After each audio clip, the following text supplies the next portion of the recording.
Povo de Deus, família querida, irmãos, irmãs, amigos, privilégio a gente estar aqui no nosso encontro, essa mesa preparada para a gente poder comungar, celebrar, compartilhar, fortalecer uns aos outros, em nome de Jesus, em nome de Cristo Jesus, o Senhor. Tempo de Deus, a nossa viração do dia. Boa noite para todos.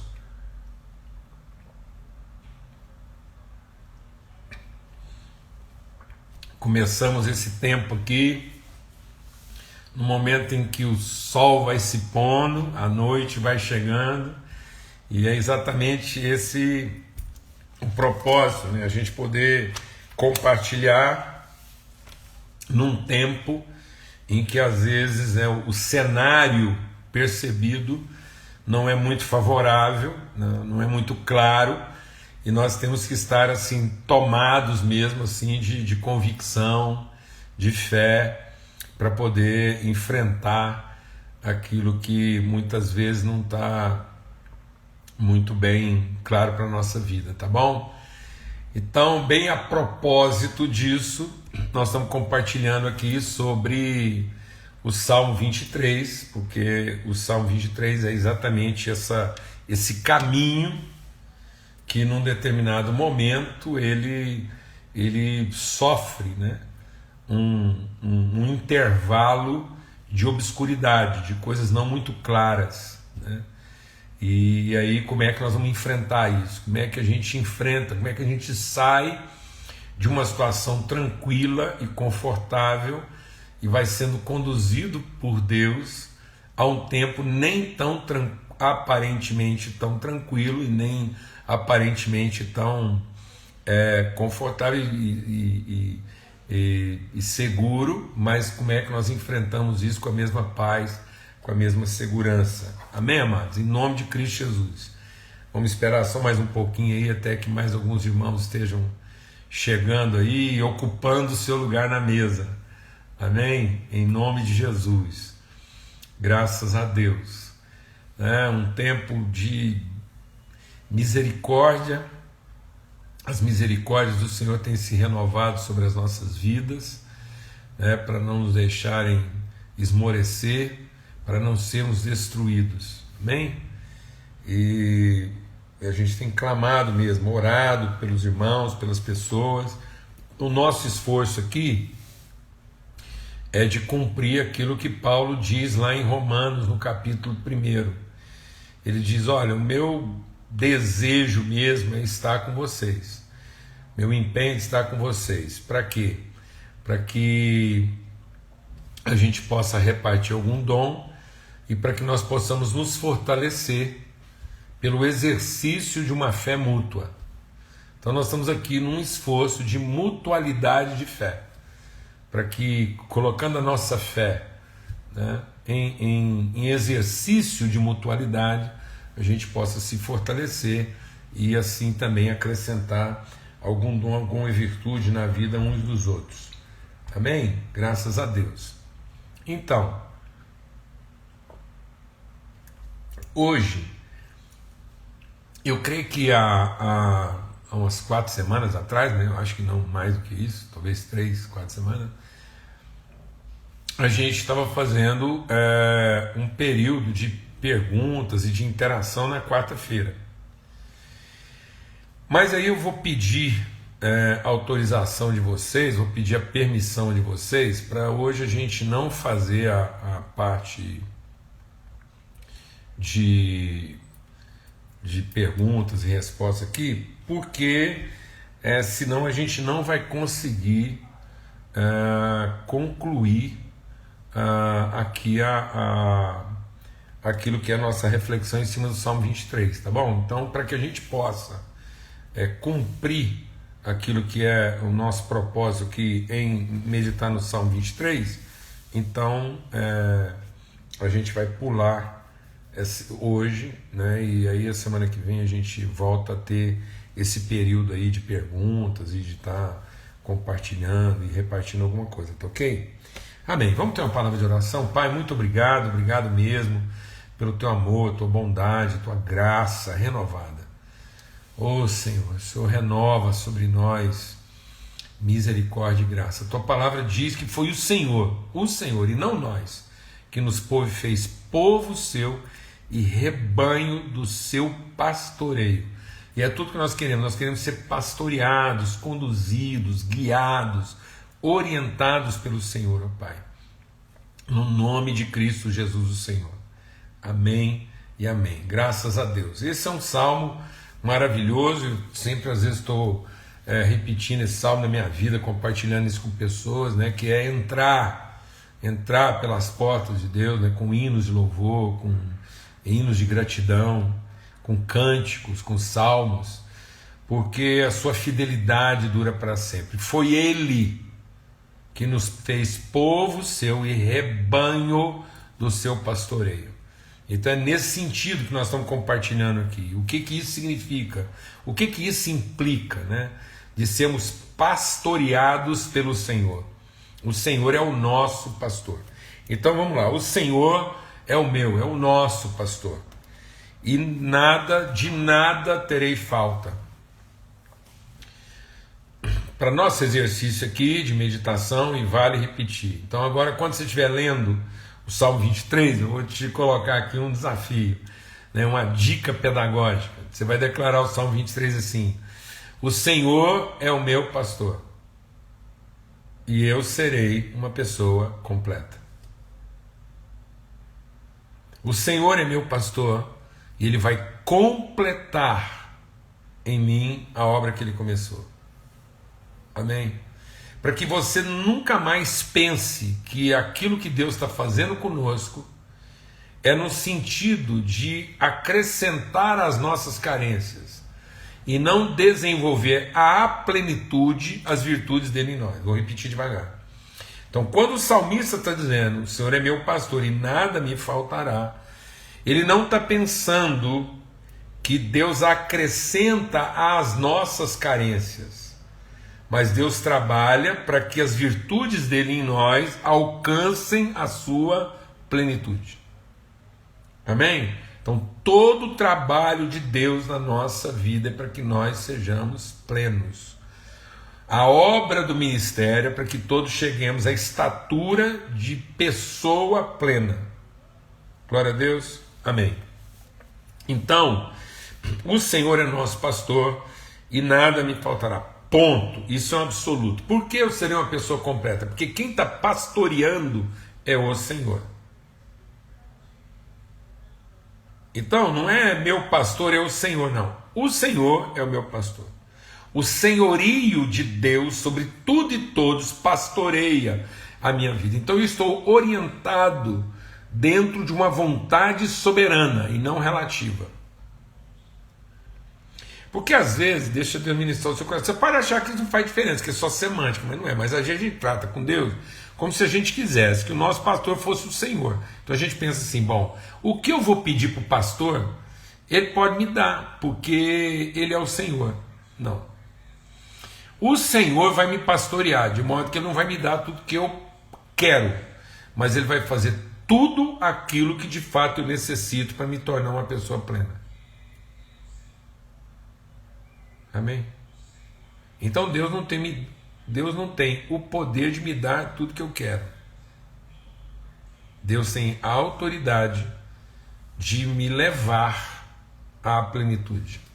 Fala devagar. Não pense que Deus está aqui com o poder de nos dar tudo que a gente quer, como se nosso pastor fosse o Senhor. Não, o Senhor está nos pastoreando. Isso quer dizer que Ele tem autoridade para nos levar exatamente aonde Ele tem que chegar. Então isso é um caminho, isso é uma trajetória, é uma condução, é um movimento. Amém? Então, isso quer dizer o quê?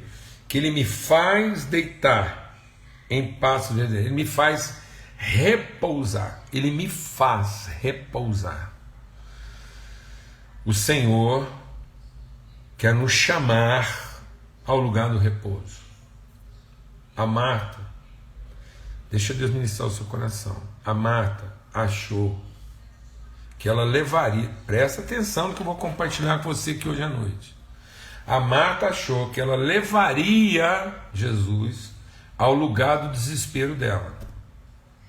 Mas Deus trouxe a Marta ao lugar do descanso dele. Então, antes da gente começar a querer fazer alguma coisa, ter Deus envolvido naquilo que eu quero fazer, eu tenho que ser trazido por Deus ao lugar do descanso, ao conhecimento de Deus.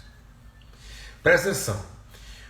Quando o homem pecou, Deus não se afastou do homem. O homem se afastou de Deus. E Deus sempre esteve onde o homem o deixou. Então, o homem não gritou e Deus foi lá no mato. Não. Deus chamou. Falou assim: homem, por que você não está aqui no seu lugar de descanso? Você está achando que eu vou ir no seu lugar de desespero? Então, em nome de Cristo Jesus, não queira trazer Deus para o seu lugar de desespero, porque Ele quer te levar ao lugar de descanso. Ele quer começar com você onde as coisas repousam. Amém? Por isso que o que é a bem-aventurança? Bem-aventurado é o homem que está plantado junto a ribeiros. Então, às vezes, amados, a gente acha que a gente cria. Isso é o capeta, isso é o Satanás. É o Satanás que virou para Jesus e falou assim: por que você não quer um problema? Um problema e depois você reza para Deus vir te ajudar. Isso é o Satanás. Isso é o Satanás. Por que você não pula daqui e depois você reza para Deus vir te proteger? Então, cuidado. Amém? Então ele me faz repousar. Ele me faz beber de águas tranquilas. Então aí agora, ele me colocou nesse lugar. É o lugar da intimidade, da interioridade, do conhecimento. Por isso que é a meditação. A gente vai meditar nessa palavra até que ela entre e produza repouso e paz na minha vida. O reino de Deus é paz. Por isso, deixa Deus ministrar o nosso coração aqui. Por isso que quando Jesus foi anunciado, o nascimento dele é o quê? Glória a Deus nas alturas, paz e boa vontade entre os homens. Então, se você não tiver essa paz de ver as coisas originadas em Deus, a sua vontade nunca vai ser boa. A sua vontade já vai estar perturbada, vai estar contaminada, porque você vai estar fazendo as coisas ou por interesse, ou por necessidade, ou por cobiça, ganância, desespero. Então, sem chance. A sua paz. Por isso que Jesus falou assim: em qualquer casa que você chegar, declara: a paz de Cristo seja nesse lugar. Então nós estamos aqui no Salmo 23, como é que ele começa? Paz. O Senhor é que está me pastoreando? Paz. Paz seja sobre a sua vida. Que a paz de Cristo repouse agora sobre todos os filhos da paz que estão assentados ao redor dessa mesa. Amém? Então o reino de Deus começa em paz, conhecimento, assentados, não é na perturbação. Glória a Deus. E ele diz então o quê? E ainda, ele diz mais: ele renova, ele revigora a minha alma e ele me faz andar pelo caminho da justiça. Então agora Deus vai nos pegar e nesse fundamento, tá vendo? É maravilhoso isso, né, amados? Como que é a palavra de Deus, é assim, a verdade se estabelece. Paulo diz que o reino de Deus é paz, justiça e alegria do Espírito Santo. Então, uma vez que é essa paz, uma vez que é esse repouso, essa tranquilidade em Deus, então eu consigo operar a justiça. Porque se eu não tiver isso, nada do que eu fizer vai prestar, porque eu vou fazer qualquer coisa como juízo de mérito. Então eu vou fazer para merecer e não para manifestar. Então, esse lugar de repouso e tranquilidade e paz não é um lugar de conforto. Amém? É paz. Eu comi, eu bebi, estou em paz, então agora ele vai me forçar a andar. Lembra que ele falou com o Elias? O Elias foi lá e fez a obra de Deus. Perturbado, nervoso, matou o povo, 300, que a coisa, estresse, depressão. Ele falou assim: Elias, primeiro come, dorme. O que Deus fez com Elias? Ele comeu e bebeu, para ter paz. Comeu e bebeu, sossegou, então agora eu vou mandar. Amém?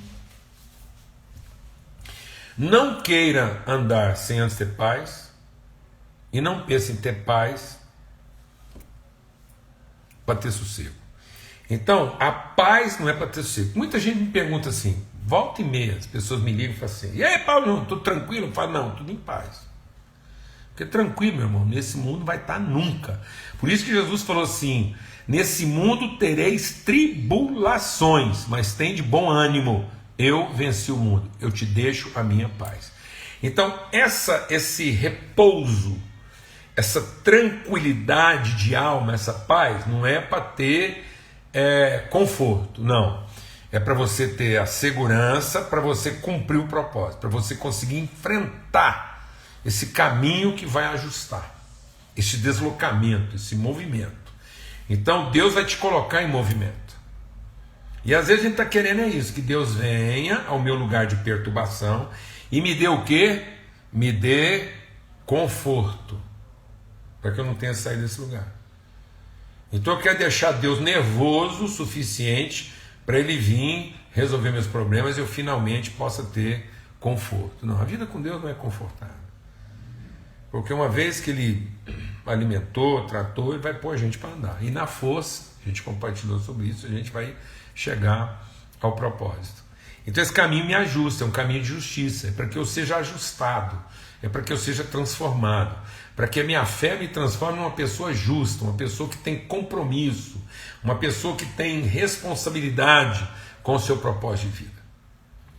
Então deixa Deus ministrar o seu coração. Você está perdendo seu tempo achando que você vai trabalhar para ter conforto. Não, a gente tem que ter paz para poder trabalhar. E nunca trabalhar pensando em ter conforto, mas trabalhar pensando em cumprir um propósito. A pessoa só é bem sucedida não quando ela trabalha para ficar à toa, mas quando ela trabalhou a vida toda para atingir o seu propósito. Por isso que Paulo diz: combati o bom combate, completei meu propósito, guardei minha fé. O que vai te dar senso de plenitude? Não é você finalmente alcançar uma vida confortável, mas é finalmente você viver uma vida com propósito. Amém? Você cumpriu a jornada. Você sabia que a hora que você terminou lá, no seu propósito, e não faltando alguns metros para chegar. Glória a Deus, amados.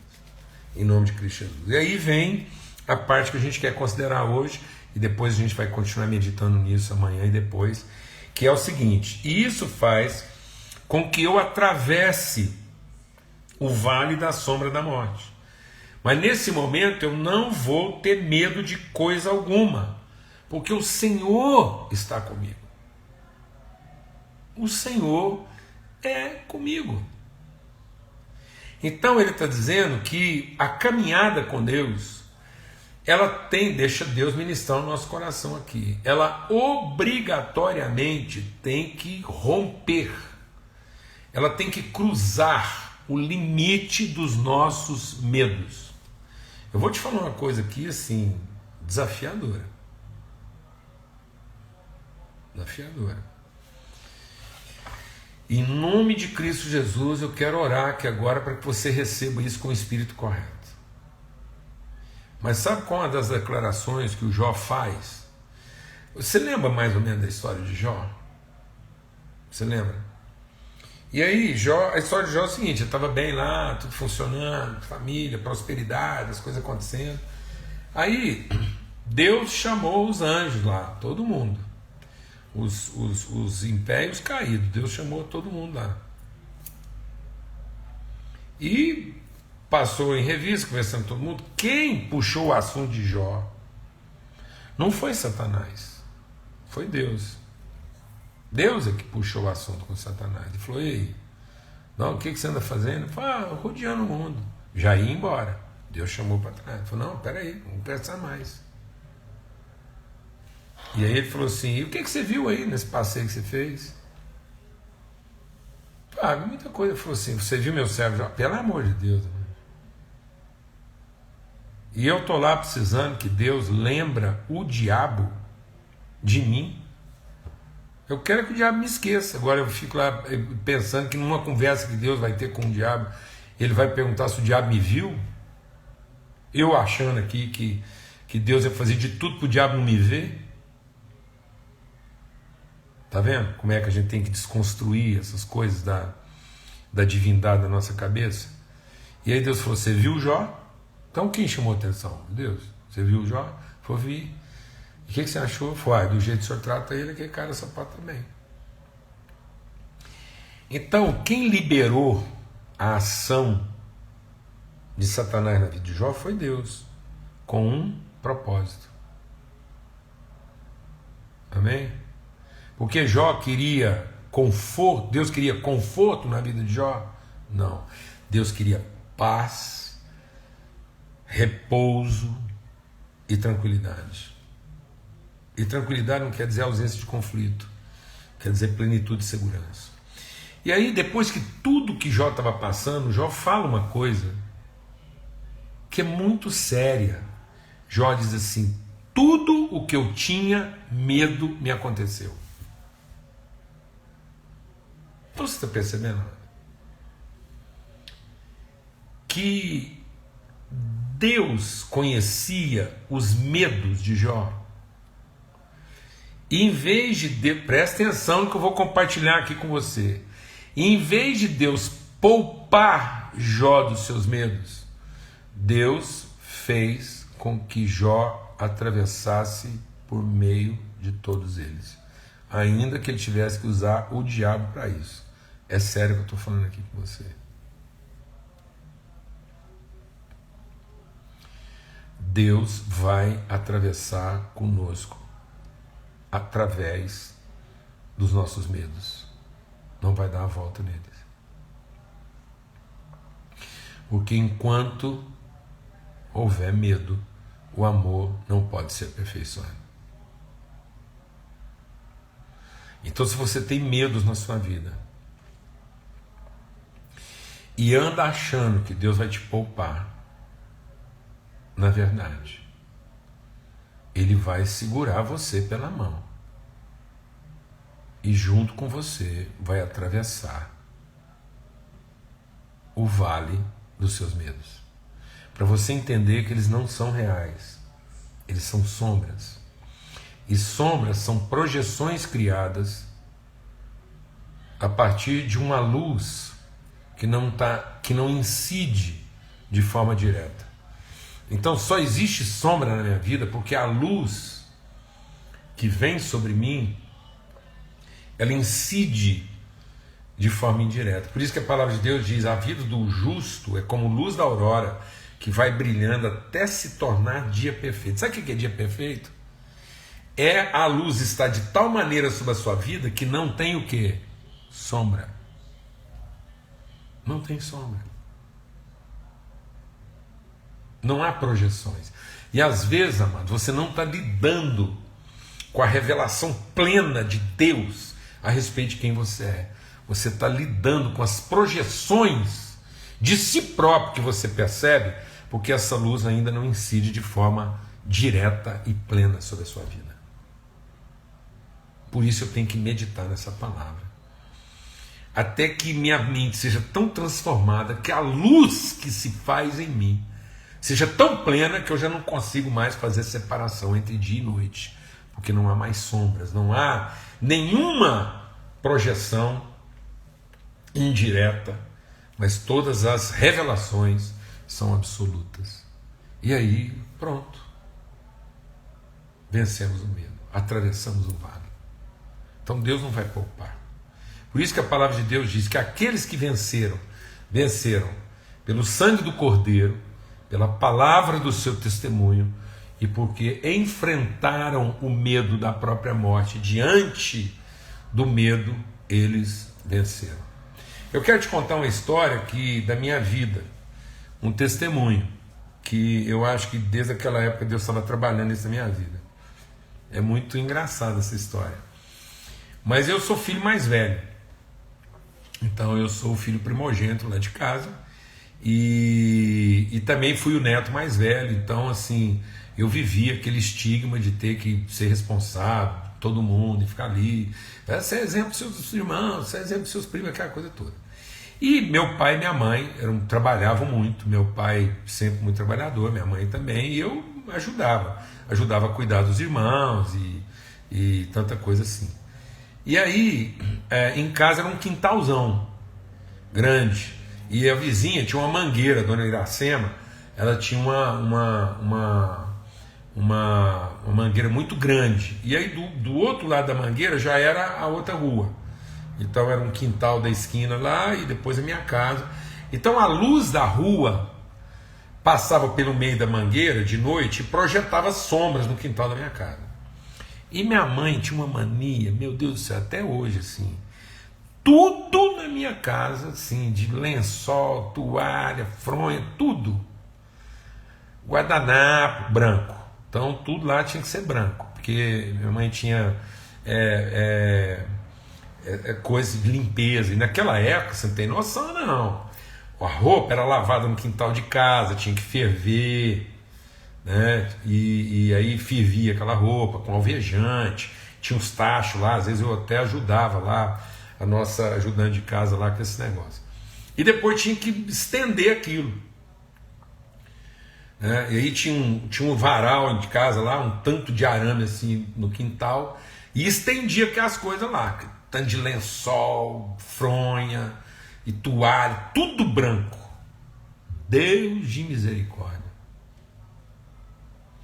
Rapaz, aí eu já sabia, eu ficava assim, querendo pular o dia, porque chegava, geralmente era lá para quarta-feira, que lavava segunda e terça, e depois a passadeira ajudava lá quinta e sexta.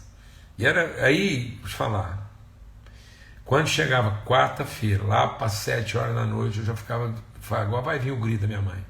Eu falava assim, Júnior! Oi, Júnior! O que foi, mãe? Vai lá recolher a roupa. Aí eu tinha que passar no meio, aqueles lençóis, aquela coisa errada. Aí a luz, de escuro, a luz batia e refletia aquele tanto de sombra, aquele lençol branco. Meu irmão fala, eu via de tudo naquilo. Via o Satanás em pessoa, com os demônios tudo dançando aquele negócio. E eu ficava lá, no meio daquelas roupas. E minha mãe me gritando, John, tá demorando, o que você tá fazendo? Eu falei, já vou. Sabe o que eu tava fazendo lá? Eu ficava no meio daquelas roupas, parado. E eu falava assim, eu vou ficar aqui até eu conseguir ver que essas sombras são sombras e não o que eu estou pensando que elas são. Aí quando as sombras voltavam a ser sombras, eu recolhia a roupa e entrava dentro de casa. Sabe por que a gente tem medo da escuridão, amados? Porque o bicho que habita o escuro é do tamanho que a gente pensa que ele é, e nunca é do tamanho que ele realmente é.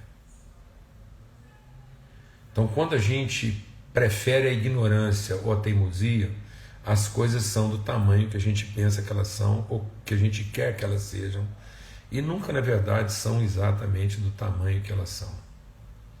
Então, em nome de Cristo Jesus, Deus não nos poupará dos nossos medos, mas Ele vai nos tomar pela mão e junto conosco Ele vai atravessar pelo meio deles. E a única coisa que vai me livrar de tudo isso é saber que Ele está comigo, que Ele não me deu uma ordem para que eu vá lá e enfrente isso sozinho, mas Ele estará comigo. Ele vai atravessar comigo. Ele vai caminhar comigo por esse mesmo vale. Jesus não mandou eu enfrentar a morte. Ele enfrentou a morte comigo. Ele não enfrentou uma morte diferente da nossa. Deus não preparou um vale para Jesus diferente do nosso. Jesus não enfrentou uma vida mais fácil do que a nossa.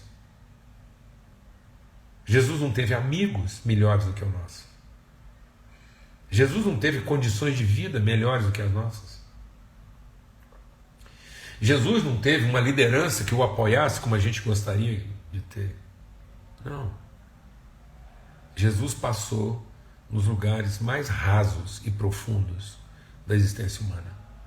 A palavra de Deus diz que ele só é aquele que subiu, porque antes ele é aquele que desceu às partes mais baixas da terra. E sabe por que ele fez com isso? Sabe por que ele fez isso? Para atravessar conosco esse vale. Então, o senhorio de Deus não vai nos poupar. Não queira que o seu pastor, sendo o Senhor, te poupe, mas saiba que o seu Senhor, sendo pastor, te fará atravessar. E isso só será possível porque Ele é Senhor, antes mesmo de ser pastor. E como Ele é Senhor de todas as coisas, inclusive da morte, e como Ele é Senhor de tudo o que inclusive nos amedronta, Ele quer que a gente atravesse por tudo isso, para que a gente não esteja subjugado e susceptível de coisa alguma, para que a gente não tenha nada que decida sobre o nosso coração, senão o nosso compromisso com Ele de cumprir o nosso propósito. Amém? Em nome de Cristo Jesus. Em nome de Cristo Jesus. Ele não vai te tirar do meio dos seus lençóis, mas Ele estará com você lá, no meio dos seus lençóis brancos, cheios de criaturas hediondas e terríveis, até que elas voltem a ser sombras. Amém? Em nome de Cristo Jesus. Que o Senhor nos fortaleça. Que o Senhor nos inspire. Muito bom estar com vocês aqui. A gente volta amanhã, se Deus quiser. Se Deus quiser, às 18 horas, para esse momento, esse grande privilégio da gente estar junto aqui. Vamos ter uma palavra de oração e vamos encerrar esse nosso tempo juntos aqui agora. Pai, muito obrigado, porque o Senhor está conosco. A tua vara e o teu cajado nos consolam. Essa caminhada com o Senhor é uma caminhada desconfortável, mas é uma caminhada que começa em paz e tranquilidade e segurança. E apesar de todos os transtornos que vão nos ajustando e desafios, ela também é uma caminhada em que o Senhor nos consola o tempo todo. A tua presença nos consola. E a tua direção nos consola. A tua autoridade sobre todas as coisas nos consola. O Senhor nos ilumina. Em nome de Cristo Jesus, o Senhor. Que o amor de Deus o Pai, a graça bendita do seu Filho Cristo Jesus e a comunhão, a unidade do Espírito Santo de Deus seja sobre todos, hoje e sempre, em todo lugar. Amém? Paz sobre a sua vida. Até amanhã às 18 horas, se Deus quiser.